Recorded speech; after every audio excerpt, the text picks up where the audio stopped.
So welcome everyone. Today we're going to do triangle pose. There are many, many ways to do triangle pose. We're going to show a couple of setups here for you to work with at home. So we'll turn your right foot out, your left foot in, and position a couple of blocks on the outside of your shin. So you can raise just the front arm up to the ceiling to open up this chest. This is the waist you want to lengthen primarily in triangle.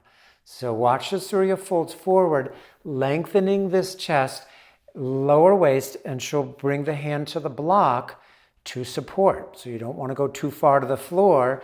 You're going to collapse your spine downward and, like an accordion, really compress these lower ribs. So draw your lower ribs outward. Okay, press through your heels, open up your toes. You want to have a really wide, stable foundation. Then look down to your front foot. And we're going to show the next variation. This is particularly for people who have hypermobility in the back of the knee. So you want to wedge the block just behind your calf muscle to avoid your calf or your knee going back any further. This is particularly for people who tend to overstretch the back of their knee. Then from here, you press into the mound of your big toe, mound of your little toe.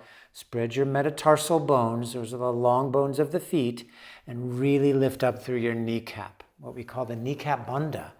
And your spine is still lengthening. You stretch your spine and you can reach your upper arm to the sky.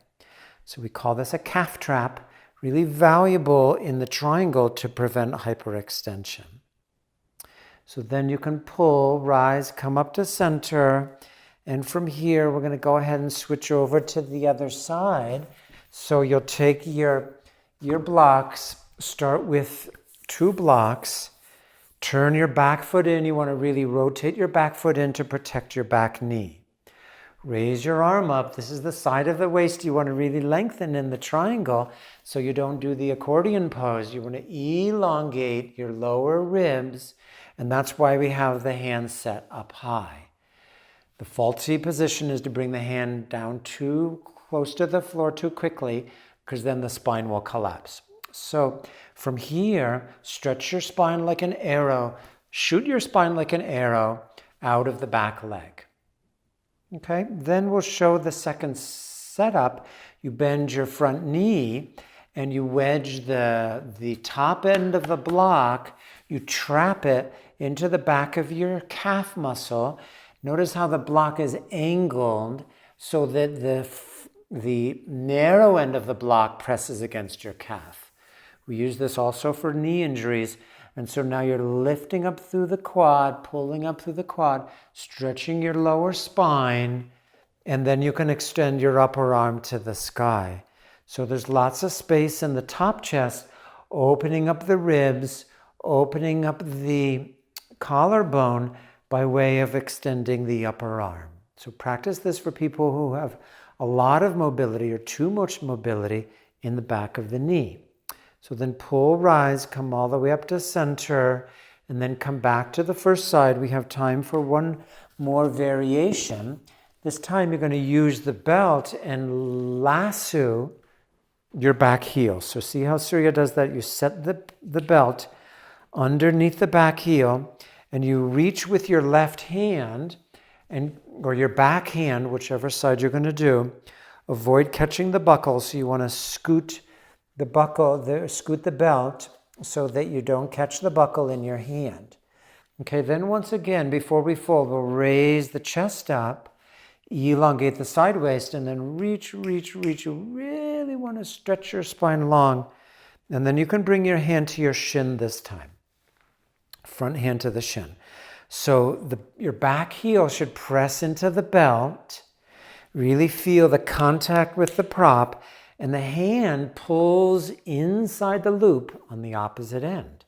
And so we're turning the chest, but specifically if you look here, the left collarbone, left side of sternum, rib 1 and 2 are open towards the ceiling. Many people, when they do too much keyboard asana, they're doing lots of work with their hands forward, there's a narrowing of the top chest. So this is triangle for the shoulder. Press your back heel, pull with your left hand, and you can come up to center, and then swap over to your other side. So it just takes a little bit of time to latch the belt underneath the heel. Okay, turn your back foot in so it's slightly pigeon-toed, and then hold the hand into the loop. Once again, you'll stretch the arm up so you really establish that height, and then reach, reach, reach as you side bend to the left. Pull with your right hand. So this is a shoulder opener. It's definitely a hip opener as well, because the hip is moving back towards the back leg. And as we did a moment ago, lengthening your lower spine. But the right hand is active. You pull with the right hand, push with your right heel. It's what we call push-pull situation. Push on the heel, pull with the hand, and look at the shape of the upper chest. Opening collarbones, opening your sternal region. Take a few breaths, and then you can pull and rise and come up to center, and then step your feet back together. So that's just an opening ways, a few ways for you to work with your triangle here today.